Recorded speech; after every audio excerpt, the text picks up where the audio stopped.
Hello everyone, this is David Luscombe and I'm going to show you guys a really cool game. This took place in the Nations Cup between Firouzja and Leinier Domínguez. Now Alireza Firouzja is playing white and he has a lot of pieces massed over here on the king side, some really good pressure against black's king, and this is actually completely winning for white. But in the game, Firouzja missed the correct move and the game eventually ended in a draw. Now, the other good things about white's position here are that black has these two minor pieces over here, and they're way out of the game, and they're very far away from black's king.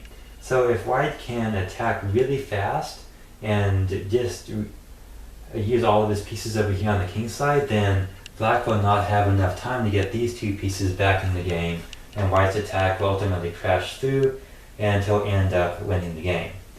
Now, in the actual game, Firouzja plays rook out to e7, which looks like a really good move because it's hitting this pawn, and I mean, it looks like that white will probably break through over here and maybe have some checkmate ideas. However, black's position here is pretty solid, and black starts with knight out to b7, simply hitting this pawn twice, so white moves the queen back in order to get out of any knight takes, forking the queen and the bishop. And then after the queen out here to f4, the queens come off the board, then the white's attack just fizzles out and dies. And yeah, there's just not much left for white's attack as soon as the queens come off the board. So, instead of rook out to e7, what is white's best move? And you can go ahead and pause the video, take some time and look at this position and see if you can figure out what white should play here.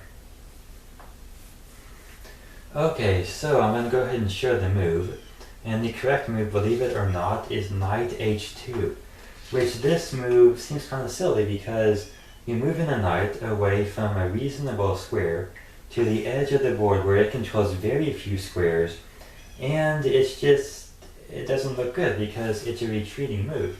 I mean, white wants to go forward and attack black's king, but sometimes in chess you have to retreat before you can go forward. And this move is so incredibly good because back in this position, even though white's rook is over here on the king side, what is this rook doing to attack? And it's really doing nothing. But as soon as the knight moves, then this rook is into the game, and all of a sudden you notice that if this rook moves off of f6, that white would then be able to win the g6 pawn. So it's taken one of white's pieces that wasn't doing anything, and it's trading it for one of black's really good defenders. And also, this is something that black has to respond to. Black does not have time over here to try to get these pieces back in the game. And, you know, right now, white is defending c4 sufficiently, so this knight would have to go back to b7 and then out to c5, and there's just not enough time for that. White's attack is coming really fast. And right here, playing rook takes rook would actually be a mistake, because after knight takes, all of a sudden the queen's under attack. And the queen is the only defender of g6. So if the queen were to move to the only safe square where it cannot be captured, if the queen were to move to f2, then white could play queen takes pawn check, and after the king moves to h8, queen h7 is checkmate. So that is pretty cool. Yeah, let's just go ahead and show that real fast. So queen here, check, king moves, and then we have this really nice checkmate on h7. Okay, so therefore the queen cannot move away from the defense of the g6 pawn, but it can't defend it and stay alive, you know. The queen essentially has to play rook takes e5. That's the only move to avoid the checkmate. So therefore, this rook on f1 cannot be captured. So let's just say that what if black plays rook out here to f5? It is indirectly defending g6. Well, if that happens, then white will simply play rook takes. And after rook takes, then pawn takes, and white has managed to win the pawn.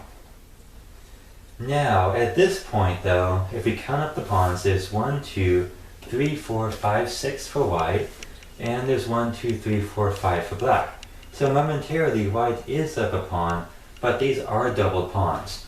So essentially, if black can simply just trade off the queens and make his king safe, he really does have some good chances at drawing this game. Because white's pawn structure is not very good. I mean, black has really nice, solid structure, but white has doubled pawns and an isolani.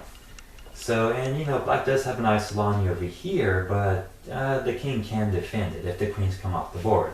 So that's not really that much of a weakness. Okay, let's go and get these extra things out of here. So the queen is here. And you know, there is this idea of queen takes check, and then queen takes pawn. And then when that pawn falls, the queen could take you on a7 and hit the knight and the bishop, or maybe take you on b6. So therefore black decides that that's just way too much activity for white, and plays queen out to g7, let's say. Okay, so we can see that black still has not gotten those pieces in the game, and so white takes this opportunity to move his knight in and threaten knight f6. So now that the queen is on f5 and not over here on e4, this pawn can be captured. And that allows black to trade off these bishops and get his knight into the game. So let's see, let's go and take this off. There we go. Okay, so now at this point, things are starting to look up for black. You know, this knight is almost over here towards the king side, but it's just not quite fast enough. So now we have knight check. Now, notice that if the king were to make a move like king out to f8, then white could take this pawn with a discovered check, and then after the king moves, white can move the knight back with another check, and white's just getting too many tempos here. And this knight is still out of the game, so therefore black plays over here, because now there's no more checks from white.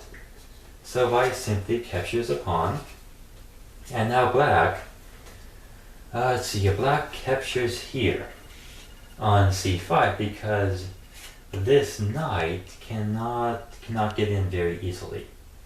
Not yet, you know, it would like to go to e5, but you know, just capturing this pawn and then trying to capture here on d6 is pretty reasonable. But then white just simply moves the knight back to f6. And because this pawn on d7 is now gone, queen out to c8 is a threat. If queen c8 check, the king has no squares to go to because of the knight, and after queen to g8, white can simply take the queen with the checkmate. So that's the threat here. Now, black decides to capture this dangerous passed pawn and at the same time defend against queen c8 while attacking the white queen. So it seems like that black is doing good here, but then comes queen out to e5. So now the knight is hit. And if the queen were to move to some square like g5, then simply queen takes knight and the white wins. And if the queen tries to defend the knight with a move like queen out to f8, then white can simply play something like the knight e8 check, and after the king moves, capture the knight and win the game. So this is how white wins, and it's pretty amazing that even though black finally gets his knight back in the game, white's attack is just so advanced and so good that it doesn't matter, that it's still a little bit too late. And so this brings in some important themes to bring to mind. if your opponent has some pieces on the edge of the board that are out of the way and you have an attack going on, then you should go through with your attack and bring in all of your pieces to the attack and break through. Because the time that it takes your opponent to bring his pieces back in the game is just too much time. And your attack will absolutely work. Unless there's something unusual going on or some other factor, but for the most part it should work.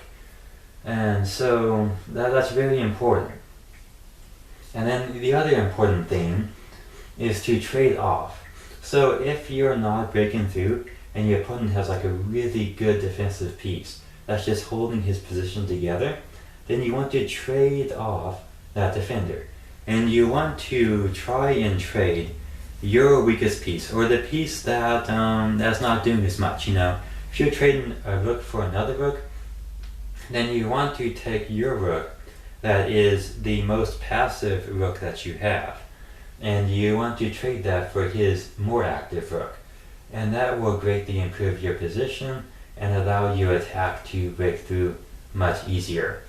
Well, thank you guys for watching, and this is David Luscombe, and I will see you next time.